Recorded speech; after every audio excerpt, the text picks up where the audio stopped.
Hello दोस्तों, आप सभी का स्वागत है आपके अपने YouTube channel study with Satyendra Singh. दोस्तों, आज की वीडियो में हम बात करने वाले हैं तत्व, यौगिक और मिश्रण क्या होते हैं।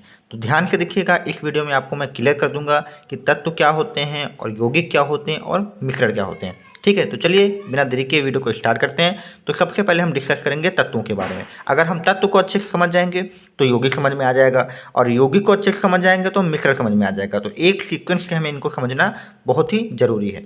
तो तत्व से हम स्टार्ट करने वाले हैं। तत्व को पहले समझने से पहले हम आपको बता दें कि पदार्थ क्या होता है, यानी पदार्थ को हम द्रव्य भी कहते हैं। तो सबसे पहले समझ लीजिए कि पदार्थ होता क्या है। तो आप लोगों ने देखा होगा कि आप सभी के आसपास बहुत सारी वस्तुएं हैं। कोई भी चीज़, जैसे ये पेन ले लेते हैं, कॉपी ले लेते हैं, किताब लेते हैं, फ़ोन ले लेते हैं, पेड़ पौधे ले लेते हैं, यानी जितनी भी चीज़ें हमारे पास हैं वो सभी क्या हैं, पदार्थ हैं। और ये जो पदार्थ हैं वो किसी न किसी चीज़ से मिलकर बने हुए हैं। तो पदार्थ जो है वो परमाणुओं से मिलकर बना होता है। जैसे यहाँ पे पेन है, तो पेन एक पदार्थ है, तो पेन में एक प्रकार का परमाणु होगा और वो परमाणुओं से मिलकर ये पेन हमारा बना होगा। इसी प्रकार से पेड़ होगा, तो पेड़ में उस पेड़ के अन्य परमाणु होंगे और उन परमाणुओं से आपका पेड़ बना होगा। इसी प्रकार से ये कॉपी है, तो कॉपी के कुछ अलग परमाणु होंगे और उससे ये पूरी कॉपी बनी हुई है। तो हम ये समझ सकते हैं कि जो पदार्थ होता है वो परमाणुओं से मिलकर बना होता है, और हर अलग अलग पदार्थ में अलग अलग प्रकार के परमाणुओं का यूज किया जाता है। ये मत सोचेगा कि जो परमाणु होते हैं वो एक ही प्रकार के होते हैं। हर पदार्थ के लिए जो परमाणु होते हैं वो अलग अलग प्रकार के होते हैं। ठीक है, तो चलिए अब यहाँ पे समझते हैं तत्व के बारे में। तो तत्व भी हमारा एक प्रकार का पदार्थ ही है। तो इसमें यही आपको याद रखना कि एक ही प्रकार के परमाणु से मिलकर बना पदार्थ तत्व कहलाता है। यानी जितने भी चीज़ें जो होंगी एक ही प्रकार के परमाणुओं से मिलकर बनी होंगी, उन पदार्थों को हम क्या कहेंगे, तत्व कहेंगे। आपको याद रखना है पदार्थ का मतलब हमारा क्या होता है, जो परमाणुओं से मिलकर बना हो। और एक ही प्रकार के परमाणुओं से मिलकर जो जो चीज़ें बनी होंगी, यानी जो जो पदार्थ होंगे, वो सभी के सभी क्या कहलाएंगे, तत्व कहलाएंगे। जैसे सोना क्या होगा, एक पदार्थ है, और जो सोना है उसमें जो परमाणु पाया जाएगा वो सारे के परमाणु एक जैसे होने चाहिए, यानी सोने के ही परमाणु होने चाहिए। इसी प्रकार से चांदी एक पदार्थ है, और ये तत्व तब बनेगा जब उसमें चांदी में सभी के सभी परमाणु एक जैसे होंगे। इसी प्रकार से ऑक्सीजन में जो होंगे सभी परमाणु ऑक्सीजन के ही होने चाहिए, और तो हाइड्रोजन में भी सभी परमाणु हाइड्रोजन के ही होने चाहिए। ठीक है, तो याद रखना है, इनको हमने यहाँ पे लेटर से लिखा है। जैसे सोना को हम AU से लिख सकते हैं, क्योंकि जो हमारी रासायनिक विज्ञान है इसको हम यहाँ पे प्रतीक चिन्ह से दिखाते हैं, उसके बारे में आगे बताऊँगा। तो चांदी को AG से लिखते हैं, सोना को AU से, ऑक्सीजन को O से, हाइड्रोजन को H से लिखते हैं। तो ये सब हमारे क्या हैं, तत्व हैं। और तत्व की परिभाषा क्या है कि एक ही प्रकार के परमाणुओं से जो मिलकर बने पदार्थ होते हैं उन्हें हम क्या कहते हैं, तत्व कहते हैं। आगे बढ़ते हैं। तो बर्जीलियस ने 1813 में तत्वों के प्रतीकों के लिए एक रासायनिक प्रणाली दी, जिसमें तत्वों के नाम लैटिन भाषा में थे। यानी जितने भी तत्व हैं उनके जो हम संकेत लिखते हैं वो सब किस भाषा में है, तो लैटिन भाषा में। अब देखिए सोना को हम गोल्ड कहते हैं, तो गोल्ड का मतलब GO से होना चाहिए, लेकिन इसको हम कैसे लिख रहे हैं, AU से। तो AU से इसका मतलब क्या है कि ये हमारा लैटिन भाषा में यूज किया। जैसे AG अर्जेंटम कहते हैं इसे, ठीक है, लेकिन चांदी को हम सिल्वर कहते हैं, तो SI से नहीं लिखते हैं, इसको AG से, यानी लैटिन भाषा के संकेतों का यूज किया जाता है। ठीक है, तो उम्मीद करता हूँ आपको वही को तत्व समझ में आ गया होगा। और ध्यान रखना है तत्व कौन से होंगे, जैसे हमारा चांदी, सोना, सोडियम, पोटेशियम, कैल्शियम, मैग्नीशियम, ये सभी आपने सुना होंगे। हम जहाँ पे एग्जांपल लिख भी देते हैं कि अन्य तत्व, जैसे हमारा क्या हो जाएगा, मैग्नीशियम को Mg से लिखते हैं, कैल्शियम को Ca से लिखते हैं, सोडियम को Na से लिखते हैं, ठीक है, कार्बन को C से लिखते हैं। तो ये भी हमारे जो सारे हैं तत्व हैं, इनको मैंने उनके प्रतीक चिन्हों से यहाँ पे लिख दिया है। ठीक है, अब तत्व के बाद हम बात करते हैं यौगिक की।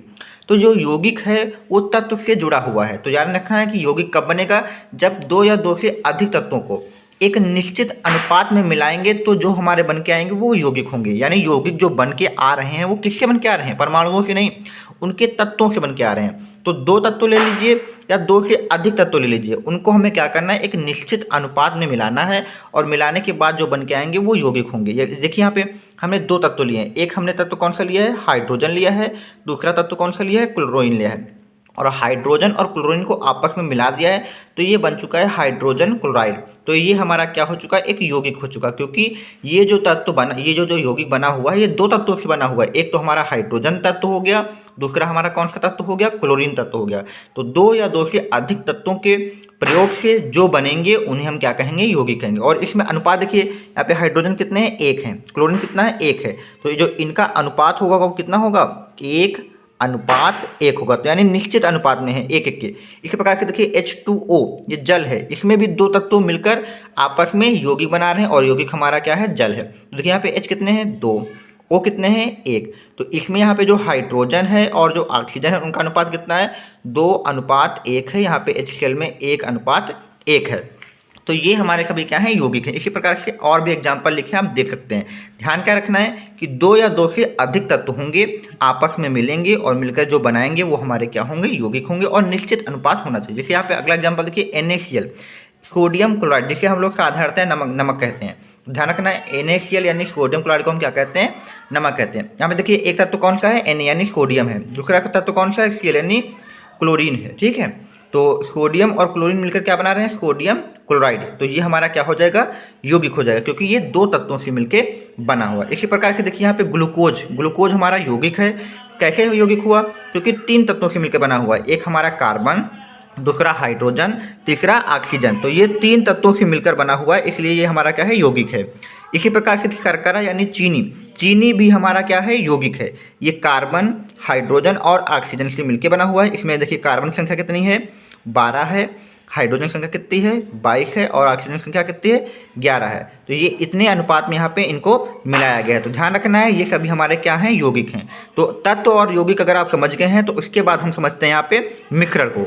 चलिए दोस्तों यहाँ पे समझते हैं मिश्रण को। आप लोगों ने ऊपर देखा कि हमने तत्व को जाना, तत्व के बाद हमने यौगिक को जाना। अब आपने एक सीक्वेंस देखा होगा कि जो हमारे यौगिक होते हैं वो तत्वों से मिलकर बने होते हैं। इसी प्रकार से जो मिश्रण हमारे हैं वो यौगिकों से मिलकर बने होंगे, यानी एक सीक्वेंस है। आप देख लीजिए क्या देखना है हमने सबसे पहले तत्व देखा, तत्वों से मिलकर हमारे क्या बने हुए हैं यौगिक बने हैं। तत्वों से मिलकर हमारे क्या बनाए हैं यौगिक बनाए हैं, और यौगिक से मिलकर हमारे जो बनेंगे वो क्या होंगे वो मिश्रण होंगे। तो बिल्कुल आसान परिभाषा रहेगी। अब तत्वों को हम देख लेते हैं। तत्वों को भी हमने कहाँ से बताया था आपको, तत्व जो हमारे थे वो परमाणुओं से मिलकर बने हुए थे। तो हमने एक सीक्वेंस से पढ़ा हुआ है।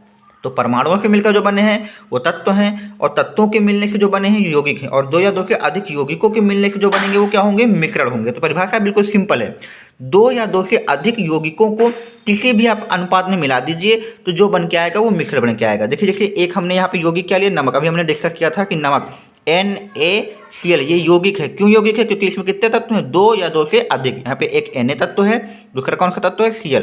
इसी प्रकार से पानी यानी H2O, इसमें एक तत्व हाइड्रोजन है, एक तत्व कौन सा है ऑक्सीजन है। तो यहाँ पे देखिए ये भी हमारा क्या हो जाएगा यौगिक हो जाएगा, क्योंकि तत्वों के मिलने से क्या बन रहा है हमारा यौगिक बन रहा है। तो यहाँ पे देखिए एक यौगिक हमारा नमक हो गया यानी सोडियम क्लोराइड, दूसरा यौगिक हमारा क्या हो गया पानी हो गया यानी जल हो गया H2O। इन दोनों के मिलने से जो मिश्रण बनेगा वो हमारा क्या होगा, इन दोनों को मिलाने पर जो बनेगा वो क्या होगा मिश्रण होगा। तो उम्मीद करता हूँ आप सभी को मिश्रण समझ में आया होगा। एक एग्जाम्पल और देख लीजिए आप लोग शरबत का। आप लोगों ने देखा है कि शरबत क्या होता है, एक प्रकार का मिश्रण है। कैसा मिश्रण है, इसमें भी 2 चीज़ें होती हैं। एक तो हमारी क्या होगी चीनी यानी शर्करा होगी, दूसरा हमारा क्या होगा यहाँ पे जल होगा। तो शरबत में 2 चीज़ें होती हैं। चीनी का सूत्र क्या होता है C12H22O11, जो कि एक यौगिक हुआ क्योंकि इसमें कार्बन, हाइड्रोजन, ऑक्सीजन 3 तत्व हैं। इसी प्रकार से जल का सूत्र क्या हुआ H2O हुआ। तो ये भी एक हमारा क्या है यौगिक है। तो ये भी यौगिक, इन दोनों के मिलने से जो हमारा बना है वो शरबत बना है, और शरबत हमारा क्या हो जाएगा मिश्रण हो जाएगा।